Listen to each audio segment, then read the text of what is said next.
안녕하세요. 이불 속 이야기입니다. 오늘은 서울을 조금 다르게 걸어보겠습니다. 지도를 펴지 않아도 괜찮아요. 우리가 따라갈 건 길이 아니라 문입니다. 지금 이 순간의 서울은 아주 현실적이죠. 버스가 미끄러지듯 지나가고 지하철 출구는 사람을 계속 토해내고 신호등은 초 단위로 도시의 박자를 맞춥니다. 그런데 그 한가운데 이상하게도 시간이 다른 곳들이 있습니다. 문 하나를 기준으로 바깥과 안쪽이 갈리고 어제와 오늘이 겹쳐지는 자리. 오늘은 그 문들을 따라가며 서울의 오래된 설계를 펼쳐볼 거예요. 먼저 광화문 아래를 떠올려 볼까요? 차선 위로 빛이 흐르고 횡단보도 신호가 바뀔 때마다 발걸음이 한 번에 밀려옵니다. 유리 빌딩의 하늘이 비쳤다가 고개를 조금만 들면 기와 지붕의 선이 또렷해지죠. 도시는 가장 바쁜데 문 앞에서는 이상하게도 속도가 잠깐 느려집니다. 마치 여기서부터는 다른 시간이라고 말하는 것처럼요. 그리고 바로 그 감각이 오늘 이야기의 시작입니다. 이제 시선을 동쪽으로 옮겨봅니다. 동대문, 정확히는 흥인지문. 커다란 성문이 도로 한가운데 서 있고 밤이면 조명이 돌 위를 부드럽게 훑습니다. 사람들의 일상은 쉼없이 지나가는데 그 문은 여전히 동쪽의 기준처럼 자리를 지키고 있어요. 누군가는 약속 장소로, 누군가는 환승의 지점으로 스쳐 지나가지만 도시는 오래전부터 이 문을 기준으로 숨을 쉬었습니다. 이번엔 남쪽으로 내려가 봅니다. 남대문, 숭례문. 높은 누각 아래로 바람이 지나가고 성문 앞의 넓은 공간은 도심 속 작은 공터처럼 숨을 돌리게 해줍니다. 주변은 늘 분주한데 숭례문 앞에서는 사진을 찍지 않아도 한 번쯤 올려다보게 되죠. 도시의 출입구라는 느낌이 아직 남아있기 때문일지도 모릅니다. 그리고 마지막으로 서쪽, 서대문, 돈의문. 그런데 지금은 문이 보이지 않습니다. 대신 자리가 남아있어요. 지도 위에는 분명 문이 있었던 곳, 이야기 속에는 분명 사람들이 드나들던 곳. 하지만 눈앞에는 다른 풍경이 펼쳐집니다. 이 보이지 않는 문이 오늘의 이야기를 더 흥미롭게 만들어줄 거예요. 남아있는 문과 사라진 문, 그 사이에서 도시는 무엇을 기억하고 무엇을 잊었을까요? 오늘은 세 가지 질문으로 정리합니다. 왜 시작됐나? 어떻게 흘러갔나? 무엇이 남았나? 여기까지를 한 문장으로 정리하면 서울은 문으로 방향을 만들고 문으로 규칙을 세운 도시라고 말할 수 있습니다. 그렇다면 조선은 왜 굳이 성을 두르고 문을 4개나 만들었을까요? 문은 단지 드나드는 구멍이 아니라 도시를 운영하는 방식이었을까요? 이제 다음 장에서는 한양 도성과 사대문이 처음 만들어질 때의 이유를 차분히 정리해 보겠습니다. 광화문에서 시작한 이 산책이 동서남북으로 어떻게 이어지는지 그 첫 줄을 함께 잡아보죠. 2장. 왜 시작됐나? 한양도성과 사대문, 도시가 스스로를 묶는 방식. 광화문에서 출발해 동대문과 남대문 그리고 서대문 자리를 떠올렸죠. 이제 질문을 하나만 붙여보겠습니다. 왜 조선은 굳이 성을 두르고 문을 4개나 만들었을까요? 먼저 한양 도성은 단순히 벽이 아니었습니다. 도성이 생기면 도시에는 경계가 생기고 경계가 생기면 규칙이 생깁니다. 어디까지가 한양이고 어디부터가 바깥인지가 또렷해지죠. 정리해보면 도성은 사람들을 가두기 위한 장치라기보다 수도의 형태를 잡아주는 테두리에 가까웠습니다. 그리고 그 테두리 위에 놓인 것이 사대문입니다. 문은 결국 통로입니다. 그런데 통로가 많아지면 관리가 어려워집니다. 그래서 큰 길이 모이는 방향에 커다란 문을 둡니다. 사람과 물자가 드나드는 흐름을 한 곳으로 모으면 도시는 스스로 숨쉬는 리듬을 만들 수 있어요. 장터로 가는 길, 관청으로 향하는 길, 지방으로 나가는 길이 문을 중심으로 정리되기 시작하는 겁니다. 여기까지를 한 문장으로 정리하면 사대문은 출입구이면서 동시에 도시 운영의 버튼이었다고 할 수 있습니다. 문을 열고 닫는 일은 단지 문짝을 움직이는 게 아니라 도시의 하루를 열고 닫는 일이기도 했죠. 그래서 성문은 군사적 의미만이 아니라 수도의 권위와 질서를 보여주는 상징이기도 했습니다. 사대문은 동서남북에 하나씩 있었습니다. 동쪽은 흥인지문, 서쪽은 도내문, 남쪽은 숭례문, 북쪽은 숙정문. 하지만 네 문이 모두 같은 성격이었던 건 아닙니다. 남쪽은 가장 바빴고, 동쪽은 구조부터 조금 다르고, 북쪽은 조용했고, 서쪽은 지금은 자리로 남아 있습니다. 즉, 같은 도시의 문이지만 각자 다른 표정을 가지고 있었던 거죠. 그렇다면 왜 굳이 네 방향일까요? 조용히 생각해보면 도시가 방향을 가지려면 기준이 필요합니다. 동서남북을 가르는 기준, 중심과 바깥을 가르는 기준. 문은 그 기준을 눈에 보이게 만들어줍니다. 사람들은 문을 지나며 지금 어디쯤 있는지를 감각으로 배웠고, 그 감각이 쌓이면 도시의 지도가 머릿속에 그려집니다. 우리가 지금도 동대문 쪽, 남대문 쪽이라고 말하는 건 그 오래된 감각이 아직 언어 속에 남아있기 때문일지도 모릅니다. 이제부터는 그 문들을 하나씩 만나보겠습니다. 먼저 남쪽 숭례문부터. 사대문 가운데서도 가장 바쁜 문이었고, 지금도 서울의 한가운데에서 그 바쁨을 조용히 견디고 있는 문이죠. 다음 장에서는 숭례문을 과거의 역할, 변화의 과정, 그리고 지금의 모습으로 차근히 정리해 보겠습니다. 3장 숭례문, 가장 바쁜 문, 도시의 출입구. 남쪽으로 내려가면 숭례문이 있습니다. 사람들은 익숙하게 남대문이라고 부르죠. 지금의 숭례문 주변을 떠올려 보면 먼저 도로가 보입니다. 차들이 둥글게 흐르고 신호가 바뀔 때마다 소리가 한 번씩 솟아오릅니다. 그 한가운데 돌로 쌓은 기단 위에 나무로 올린 누각이 서 있어요. 도시는 계속 움직이는데 그 문은 움직이지 않습니다. 그래서 더 눈에 들어옵니다.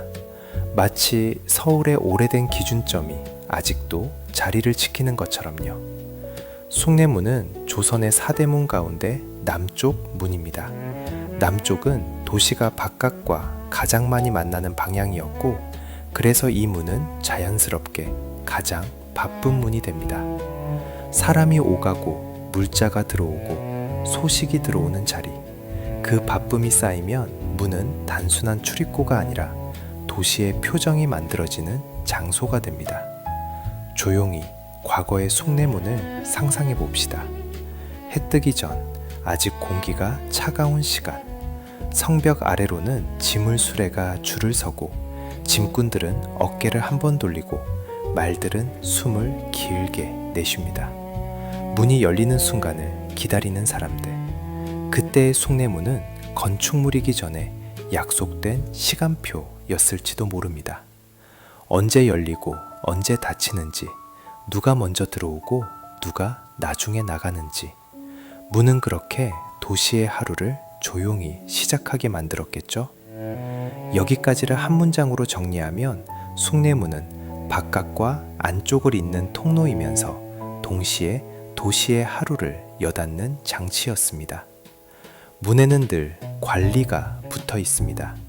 문을 통해 들어오는 건 사람만이 아니니까요. 물자도 들어오고 소문도 들어오고 위험도 들어옵니다. 그래서 성문은 지키는 사람이 있고 필요하면 멈춰 세우는 권한도 생깁니다.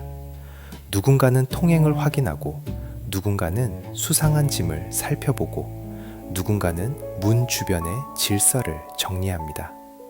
정리해보면 숭례문은 단지 남쪽으로 나가는 길이 아니라 도시가 스스로를 관리하는 자리였다고 할 수 있습니다. 그렇다면 왜 하필 남쪽이 가장 바빴을까요?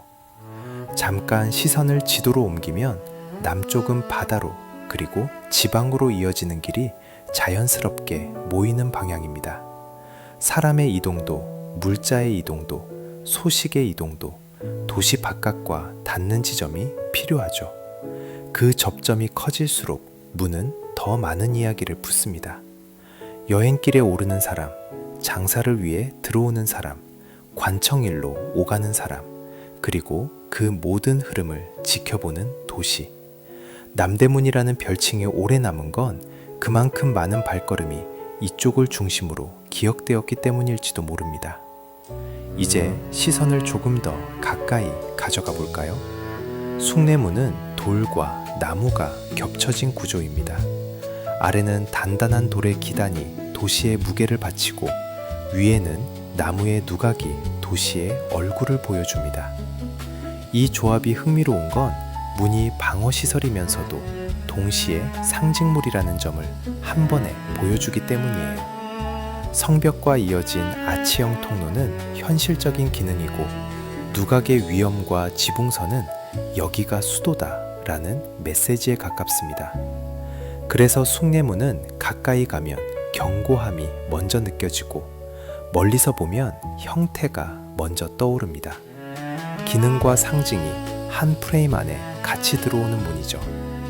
이름인 숭례도 사람들 사이에서 예를 숭상한다는 뜻으로 풀이되곤 합니다.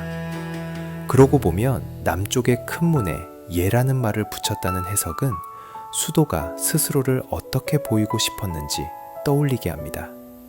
문을 통과하는 건 단순한 이동이 아니라 질서 안으로 들어오는 행위였을지도 모릅니다. 그렇다면 문은 사람의 발걸음만 통과시키는 게 아니라 도시가 원하는 태도까지도 통과시키려 했던 걸까요? 조용한 질문 하나가 여기서 생깁니다.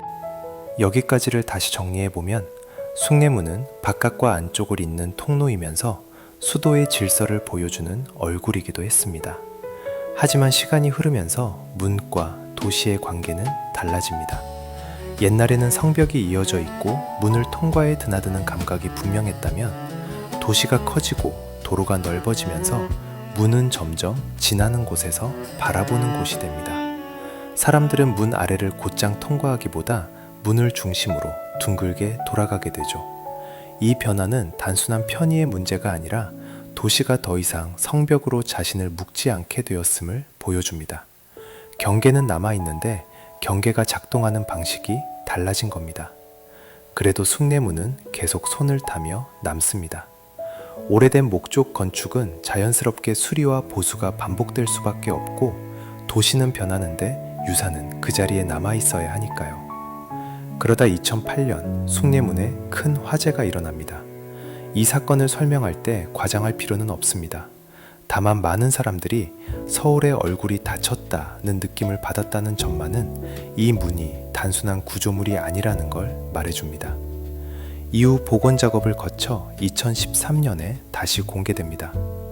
여기서 중요한 건 숭례문이 사라졌다가 끝난 이야기가 아니라 복원을 통해 다시 어떤 의미로 남을 것인가를 고민하게 만든 사건이었다는 점입니다. 도시는 유산을 어떻게 대해야 하는지, 우리는 무엇을 원래라고 느끼는지 그 질문이 조용히 떠오르게 되었으니까요. 정리해보면 숭례문은 한 번도 그대로였던 적이 없습니다. 성벽과 함께 도시의 문이었던 시절이 있었고 도심 한가운데의 상징물로 서 있게 된 시절이 있었고 상처를 겪은 뒤 복원을 통해 다시 기억의 기준점이 된 시절도 있었습니다. 시대가 바뀔 때마다 문은 역할의 무게를 조금씩 바꿔서 지금까지 온 셈이죠. 그렇다면 지금의 숭례문은 어떤 문일까요? 지금 우리는 숭례문을 통해 도시를 출입하지 않습니다. 하지만 여전히 숭례문 앞에서는 한 번쯤 걸음을 늦추고 올려다보게 됩니다. 바로 그 순간 문은 본래의 역할을 아주 조금 되찾습니다. 사람의 속도를 바꾸는 힘, 도시의 흐름 속에서 잠깐 경계를 느끼게 하는 힘, 문이란 결국 그 힘으로 기억되는 것인지도 모릅니다. 조용히 질문 하나만 남겨볼게요. 통로로서의 문이 줄어든 시대에도 우리는 왜 여전히 문이라는 형태에 마음을 두는 걸까요? 어쩌면 문은 길을 여닫기보다 우리 마음속의 방향을 여닫는 장치일지도 모릅니다. 이제 다음 장에서는 동쪽의 문으로 옮겨가겠습니다. 흥인지문, 우리가 흔히 동대문이라 부르는 문이죠. 숭례문이 가장 바쁜 문이었다면 흥인지문은 구조부터 다른 문입니다. 문을 한 번 더 감싸는 옹성이 왜 필요했는지 그 이유를 과거의 역할과 변화의 과정, 그리고 지금의 모습으로 차근히 정리해 보겠습니다. 4장 흥인지문, 겹으로 감싼 문, 동쪽의 경계를 단단하게. 이제 동쪽으로 갑니다. 흥인지문, 우리가 더 자주 동대문이라고 부르는 그 문이죠. 서울에서 동대문은 문 이름이면서 동시에 생활어입니다. 누군가를 만나러 가기도 하고 밤늦게 옷을 보러 가기도 하고 그저 환승하듯 지나가기도 합니다. 그렇게 익숙한 단어인데도 정작 그 문 앞에 서면 한 번쯤은 고개가 들립니다. 도로 한가운데 섬처럼 남아있는 성문, 바쁘게 흐르는 도시의 속도와 오래된 돌의 시간이 같은 프레임에 겹쳐지거든요. 지금의 동대문 주변을 떠올려 보면 빛이 먼저 떠오릅니다. 밤이면 조명이 성돌의 표면을 부드럽게 훑고 낮이면 햇빛이 돌의 결을 또렷하게 만듭니다. 그리고 그 옆으로는 자동차가 쉬지 않고 흐릅니다. 숭례문이 도시의 출입구였다는 감각을 남긴 문이라면 흥인지문은 도시의 경계가 여기 있었다는 감각을 더 강하게 남깁니다. 문이 길 한복판에 서 있기 때문에 그 경계가 더 선명하게 느껴지는 거죠. 흥인지문을 이야기할 때 가장 먼저 짚어야 하는 특징이 하나 있습니다. 바로 옹성입니다. 문 앞을 한 번 더 감싸는 반달 모양의 바깥 성벽. 쉽게 말하면 문을 바로 마주보지 못하게 만드는 두 번째 방어선이죠. 숭례문이 넓은 길을 받아들이는 열린 문이라면 흥인지문은 한 번 더 생각하게 만드는 견문입니다. 문을 통과하려면 곧장 직선으로 달려드는 게 아니라 한 번 꺾이고 한 번 감싸지고 한 번 더 걸러지는 느낌이 생깁니다. 그 구조 자체가 말해주는 게 있어요. 동쪽의 문은 들어오고 나가는 흐름이 많았지만 그만큼 조심해야 하는 방향이기도 했다는 것. 여기까지를 한 문장으로 정리하면 흥인지문은 통로이면서 동시에 경계의 기술을 보여주는 문입니다. 그렇다면 왜 동쪽 문에만 이런 구조가 붙었을까요? 이 질문은 답을 단정하기보다 도시의 지형과 길의 성격을 조용히 떠올리게 합니다. 동쪽은 산자락과 길이 만나는 방향이고 바깥으로 뻗는 길이 자연스럽게 모이는 자리입니다. 사람도 많이 지나고 물자도 많이 지나고 그만큼 도시의 바깥이 가까이 느껴져지는 쪽이었겠죠. 그러니 문은 단지 크게 만들기만으로는 부족했을 겁니다. 더 오래 버티고 더 단단하게 지키고 그리고 급한 순간에는 시간을 벌 수 있어야 했습니다. 옹성은 그 시간을 벌어주는 구조입니다. 문이 단단하다는 건 돌이 두껍다는 뜻만이 아니라 도시가 한 번 더 여유를 갖는 방식을 확보했다는 뜻이기도 하니까요. 잠깐 시선을 아주 가까이 옮겨봅니다. 흥인지문의 돌은 거칠고 틈은 촘촘합니다.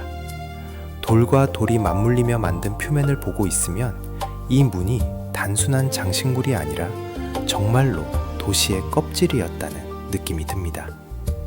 그리고 그 위로 올라간 누각은 단단함 위에 얹힌 질서처럼 보입니다. 아래는 현실의 무게, 위는 수도의 표정. 동대문은 그 두 층이 확실히 구분되어 있어서 멀리서 봐도 문이다 라는 인상이 또렷합니다. 여기서 한 장면을 더 그려볼까요? 동대문 바깥길은 예전에도 사람이 모이는 길이었을 가능성이 큽니다. 먼 길을 걸어온 이들이 성 안으로 들어오기 전 잠깐 숨을 고르고 짐을 정리하고 옷매무새를 다듬고 서로의 얼굴을 살피는 자리. 문이란 결국 도착과 출발이 겹치는 곳이니까요. 그들이 문을 지나며 느꼈을 감각은 아마 이런 것이었겠죠. 안쪽은 질서가 더 또렷하고 바깥은 길이 더 넓게 펼쳐지는 느낌. 흥인지문은 그 사이에서 그냥 지나가게 두지 않는 문이었습니다. 옹성의 곡선은 발걸음을 한 번 꺾고 시선을 한 번 늦추고 도시에 들어오는 속도를 한 박자 늦춥니다. 이게 방어의 기술이면서 동시에 도시의 태도입니다. 정리해보면 동대문은 가까이 가면 구조가 보이고 멀리서 보면 형태가 남는 문입니다. 그래서 이 문은 사진으로도 자주 남지만 사실은 사진보다 지나치며 느끼는 감각이 더 강합니다. 교차로의 바람, 소리, 빛, 그 사이에서 돌이 조용히 버티는 느낌. 도시가 아무리 새로워져도 이 문은 여전히 여기가 동쪽이었다고 말하는 것 같습니다. 이제 시간의 흐름을 조금만 더 따라가 볼까요? 도시가 커지고 길이 넓어지면서 흥인지문도 숭례문과 비슷한 변화를 겪습니다. 예전에는 문을 통과해 들어오고 나가는 감각이 분명했다면 지금은 문이 도로에 둘러싸이면서 우리가 문을 통과하기보다 바라보기가 쉬워집니다. 문이 기능에서 상징으로 이동하는 순간이죠. 그런데 흥인지문은 여기서 한 번 더 독특해집니다. 옹성이라는 구조 덕분에 이 문은 단순한 상징물이 아니라 방어의 생각이 남아있는 상징이 되거든요. 그냥 문이 아니라 겹이 남아있으니까요. 그래서 동대문은 멀리서 봐도 왠지 한 번 더 다가가서 구조를 확인하고 싶어집니다. 문이 어떻게 감싸졌는지, 어디서 꺾이는지 그 설계를 눈으로 따라가게 됩니다. 여기까지를 다시 한번 묶어보면 흥인지문은 바쁜 길목 위에 놓인 문이면서 그 바쁨을 그대로 허용하지 않기 위해 한 겹을 더한 문입니다. 열려 있으면서도 무심히 열려 있지는 않은 문. 도시가 바깥을 받아들이되 그 바깥을 그대로 안쪽으로 들이지 않으려 했던 태도.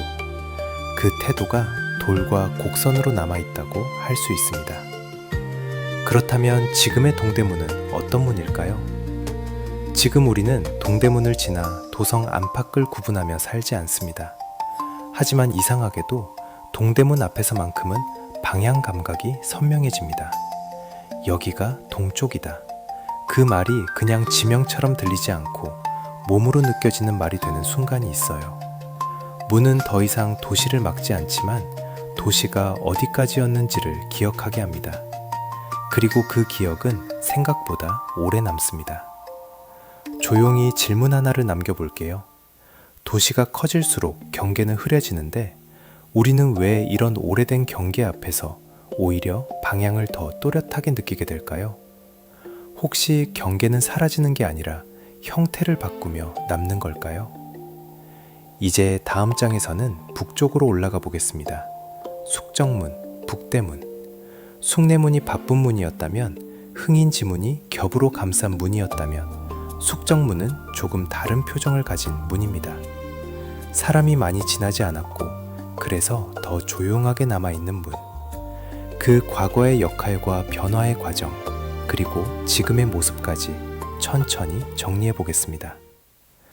5장, 숙정문, 조용한 문, 가장 밖에 가까운 경계. 이제 북쪽으로 올라갑니다. 숙정문, 흔히 북대문이라고도 부르는 문이죠. 남대문과 동대문을 떠올리면 먼저 사람이 떠오릅니다. 바쁜 길목, 큰 도로, 약속 장소, 환승. 그런데 숙정문은 처음부터 분위기가 다릅니다. 여기는 소리부터 얇아져요. 차 소리가 멀어지고 바람 소리가 가까워지고 도시는 뒤로 물러나고 산의 기척이 앞에 옵니다. 문이 도심 한복판의 교차로에 서 있는 게 아니라 산자락과 능선에 기대어 서 있기 때문이죠. 지금의 숙정문을 떠올리면 문 앞이라기보다 길 위에 가깝습니다. 어떤 사람은 성곽길을 걷다가 문을 만나고 어떤 사람은 문을 보기 위해 성곽길을 걷습니다. 그래서 숙정문은 교통의 문이라기보다 산책의 문처럼 느껴지기도 해요. 그런데 이 느낌이야말로 숙정문이 원래부터 가졌던 성격을 잘 보여줍니다.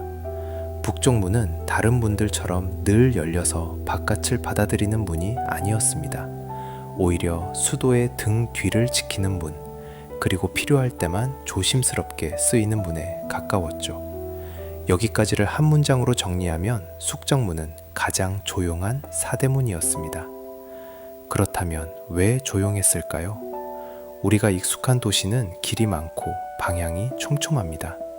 하지만 조선의 수도는 모든 방향을 똑같이 쓰지 않았습니다.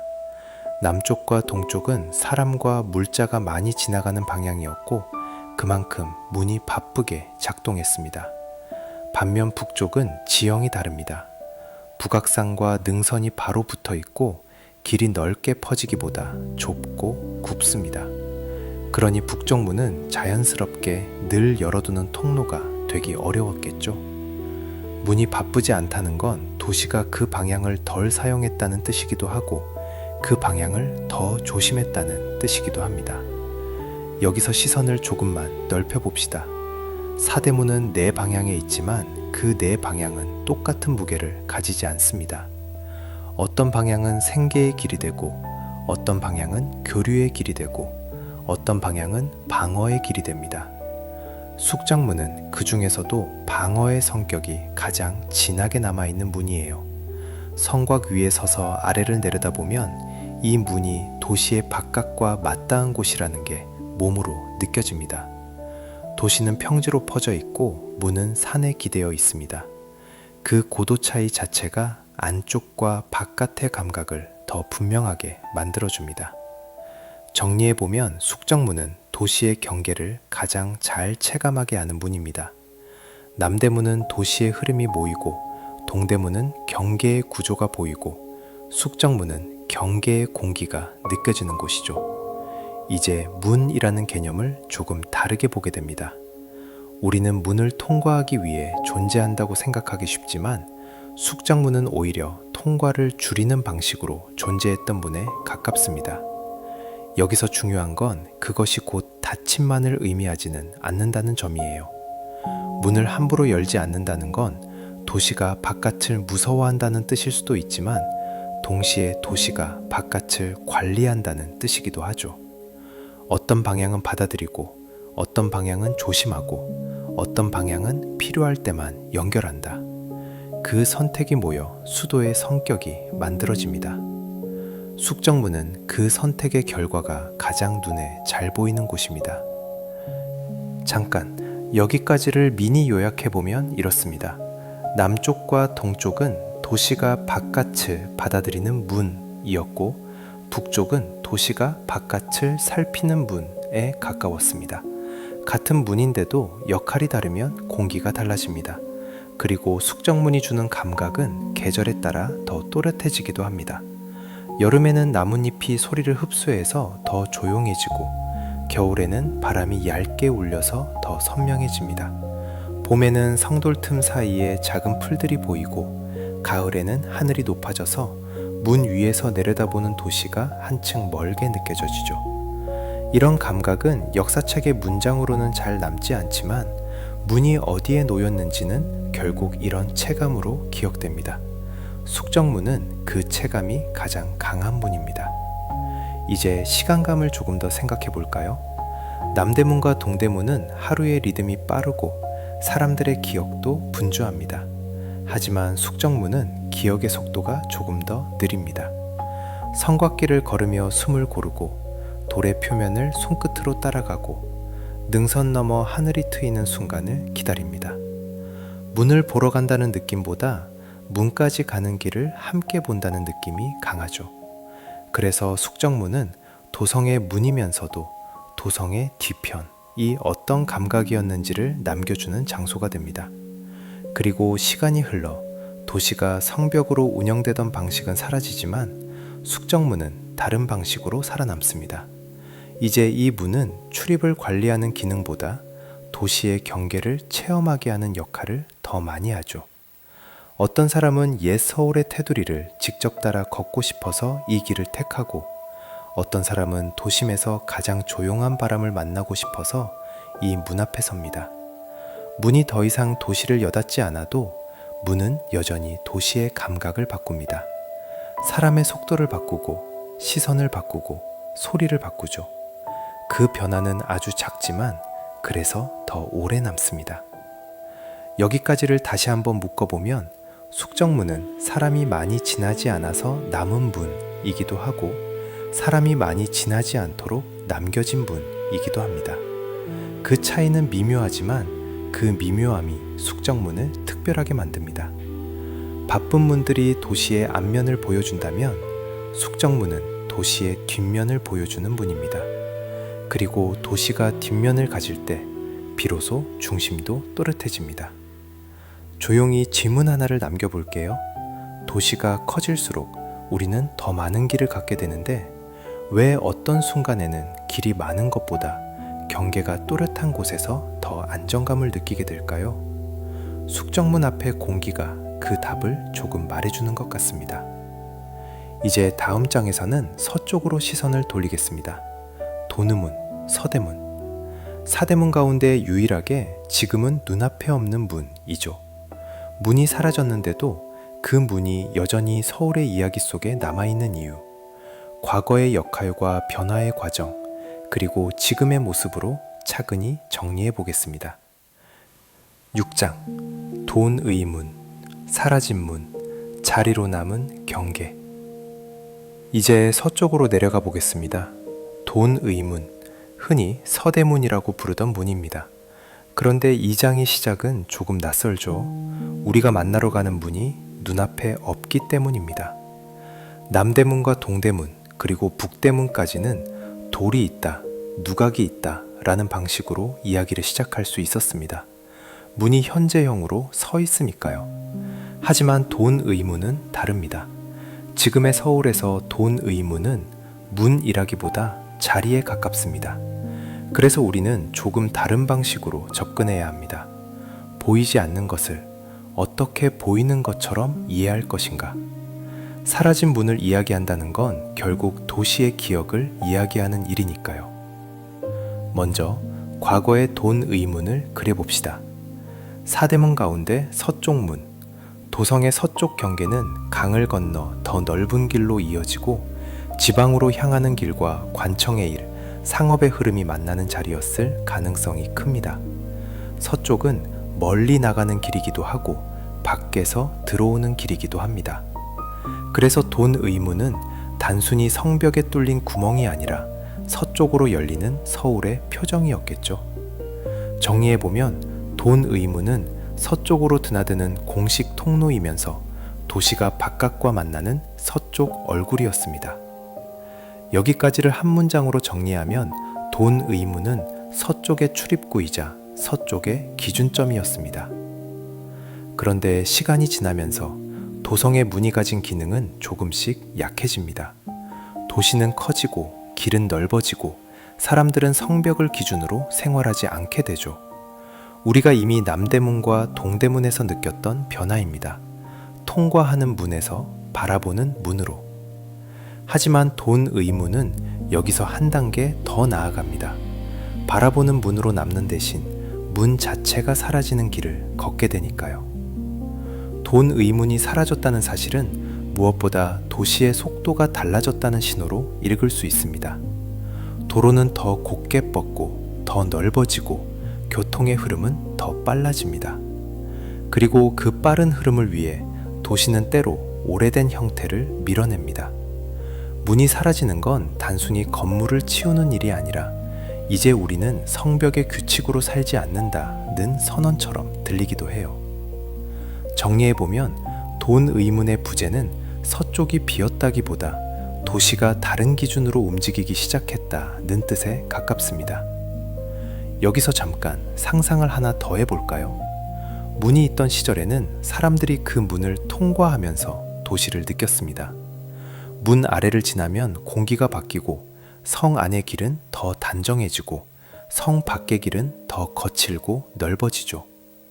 그런데 문이 사라지면 우리는 더 이상 통과의 감각으로 도시를 기억하지 못합니다. 대신 지나감이 남습니다. 그저 지나치고 스쳐 지나가고 그러다 어느 순간 여기에 문이 있었다는 말을 듣고서야 멈춥니다. 돈의 문은 바로 그 차이를 보여줍니다. 경계를 몸으로 아는 도시에서 경계를 말로 알게 되는 도시로 바뀌는 순간. 이제 시선을 현재의 서울로 되돌려 볼까요? 우리는 서대문이라는 말을 여전히 씁니다. 역 이름에도 남아있고 행정구역 이름에도 남아있고 사람들 대화 속에서도 남아 있습니다. 문은 없어졌는데 이름은 남아있는 셈이죠. 이건 꽤 흥미로운 현상입니다. 도시는 형태를 지워도 언어는 쉽게 지워지지 않습니다. 그리고 언어가 남아있는 동안 그 형태는 완전히 사라지지 않습니다. 보이지 않는데도 어딘가에 계속 있는 것처럼 느껴지거든요. 여기까지를 미니 요약하면 이렇습니다. 돈의 문은 사라졌지만 돈의 문이 있던 방향 감각은 아직 남아 있습니다. 도시는 문을 잃었는데 우리는 문을 부르는 말을 잃지 않았습니다. 또 하나 재미있는 점이 있습니다. 남대문과 동대문은 실물을 보며 설명할 수 있지만 돈의 문은 실물 대신 단서를 모아야 합니다. 옛 지도, 옛 사진, 기록 속의 위치, 그리고 지금 남아있는 지명과 길의 흐름. 이 단서들을 겹쳐보면 도시는 마치 종이 위에 여러 번 덧그린 그림처럼 보이기 시작합니다. 한 번 그려지고 지워지고 다시 그려지는 선들. 돈의 문은 그 덧그림이 가장 뚜렷하게 느껴지는 자리입니다. 그래서 돈의 문은 문 하나의 이야기가 아니라 서울이 서울을 다시 그려온 이야기로 이어집니다. 그렇다면 돈의 문은 왜 특별하게 느껴질까요? 사대문은 원래 4개입니다. 그런데 지금 우리가 쉽게 만날 수 있는 건 남쪽의 숭례문, 동쪽의 흥인지문, 북쪽의 숙정문입니다. 서쪽의 돈의 문은 결석이죠. 그래서 사대문을 이야기할 때 돈의 문은 늘 빠진 퍼즐처럼 등장합니다. 이 결석이 주는 감각이 있습니다. 남아있는 문들은 여기에 경계가 있었다고 말해주는데 돈의 문은 여기에도 경계가 있었는데 지금은 보이지 않는다고 말해줍니다. 같은 사실인데 느낌이 다릅니다. 전자는 확인이고 후자는 상상입니다. 그리고 상상은 때때로 기억을 더 강하게 만들기도 하죠. 사라진 문을 다룰 때 조심해야 할 점이 하나 있습니다. 없는 것을 너무 크게 말하면 그 자체가 과장이 될 수 있거든요. 그래서 돈의 문 이야기는 드라마가 아니라 도시의 선택으로 이해하는 편이 좋습니다. 도시가 바뀔 때 무엇을 남기고 무엇을 버릴지 결정하는 순간이 옵니다. 돈의 문은 그 결정이 가장 눈에 띄는 방식으로 드러난 사례입니다. 남아있는 문들은 지켜낸 결과이고 돈의 문은 바꿔버린 결과입니다. 둘을 함께 놓고 보면 서울이라는 도시는 단지 오래된 도시가 아니라 계속 자신을 다시 디자인해온 도시라는 걸 느끼게 됩니다. 그리고 여기서 한 번 더 생각해 볼 수 있습니다. 만약 돈의 문이 남아 있었다면 서쪽의 서울은 지금과 같은 속도로 흘러갔을까요? 혹은 다른 방식으로 우회하며 문을 중심으로 또 다른 풍경이 만들어졌을까요? 정답은 없습니다. 다만 이런 질문이 가능하다는 것 자체가 사라진 문이 아직도 우리 생각 속에 자리를 차지하고 있다는 증거입니다. 정리해보면 돈의 문은 사라진 유산이 아니라 사라짐으로 의미가 생긴 유산에 가깝습니다. 있는 것만이 역사가 아니라 없어진 것도 도시의 역사라는 사실. 돈의 문은 그걸 가장 조용하게 알려주는 문입니다. 문이 아닌데도 문처럼 기능하는 기억의 장치로 남았으니까요. 조용히 질문 하나만 남겨볼게요. 우리는 왜 사라진 자리 앞에서 오히려 더 또렷하게 과거를 상상하게 될까요? 어쩌면 도시는 남은 것과 사라진 것 사이에서 우리의 기억을 한 번 더 정리하게 만드는지도 모릅니다. 이제 다음 장에서는 다시 출발점으로 돌아가겠습니다. 광화문 아래에서 시작한 오늘의 산책을 사대문 4방향의 성격으로 한 번에 묶어볼 거예요. 바쁜 문, 견문, 조용한 문, 사라진 문, 그리고 그 문들이 오늘 서울에 남긴 것, 마지막으로 3가지로 정리해 보겠습니다. 7장, 다시 광화문으로. 4개의 문을 한 번에 정리하기. 이제 다시 출발점으로 돌아가 보겠습니다. 광화문 아래에서 시작한 오늘의 산책이 동쪽과 남쪽, 북쪽과 서쪽을 한 바퀴 돌아 다시 한 곳으로 모이는 순간이죠. 문을 하나씩 보았더니 서울이 조금 다르게 보이기 시작합니다. 도시는 빌딩과 도로로만 이루어진 게 아니라 오래된 기준선 위에 새 풍경이 겹쳐진 결과라는 느낌이 들어요. 여기까지를 먼저 한 문장으로 정리하면 사대문은 도시가 바깥과 만나는 방식을 네 방향으로 나눠 보여주는 장치였습니다. 이제 네 개의 문을 성격으로만 다시 묶어볼게요. 남쪽의 숭례문은 가장 바쁜 문이었습니다. 사랑과 물자가 드나들며 수도의 출입구라는 감각이 가장 진하게 남아있죠. 동쪽의 흥인지문은 겹으로 감싼 문이었습니다. 옹성이라는 한 겹이 더해져 도시는 바깥을 받아들이면서도 한 번 더 걸러내는 태도를 보여줍니다.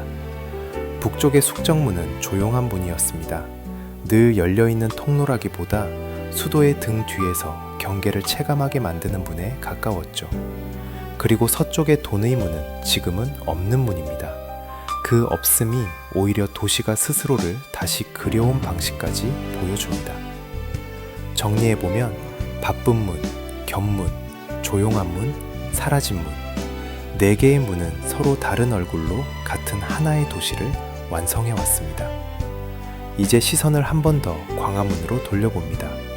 광화문은 사대문은 아니지만 오늘 이야기에서 중요한 기준점이었습니다.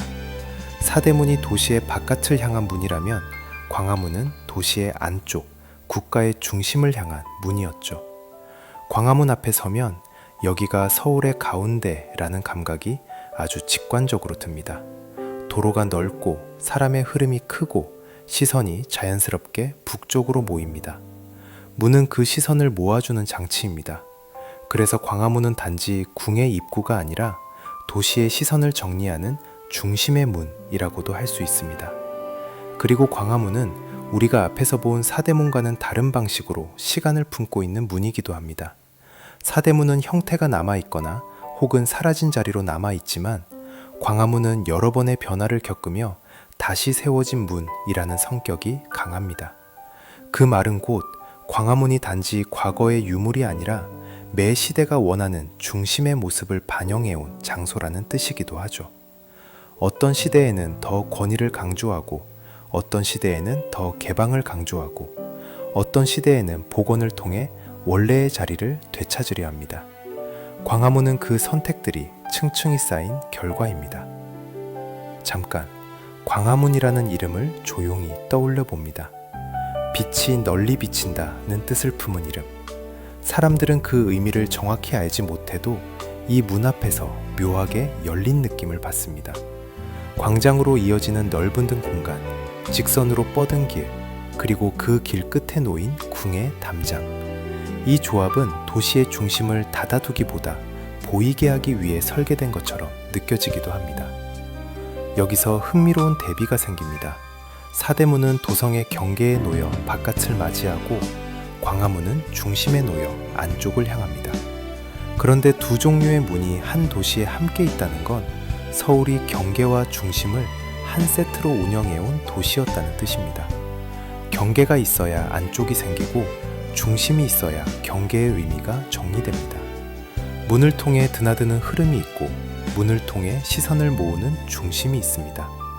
이 둘이 겹치면서 서울은 단순히 커진 도시가 아니라 처음부터 방향과 질서를 고민하며 만들어진 도시로 보이기 시작합니다. 여기까지를 미니 요약으로 한 번 더 정리해 볼까요? 사대문은 출입구였고 동시에 규칙이었고 결국은 기억이었습니다. 그리고 광화문은 그 기억들이 한 곳으로 모여 중심이 무엇인지 보여주는 문이었습니다.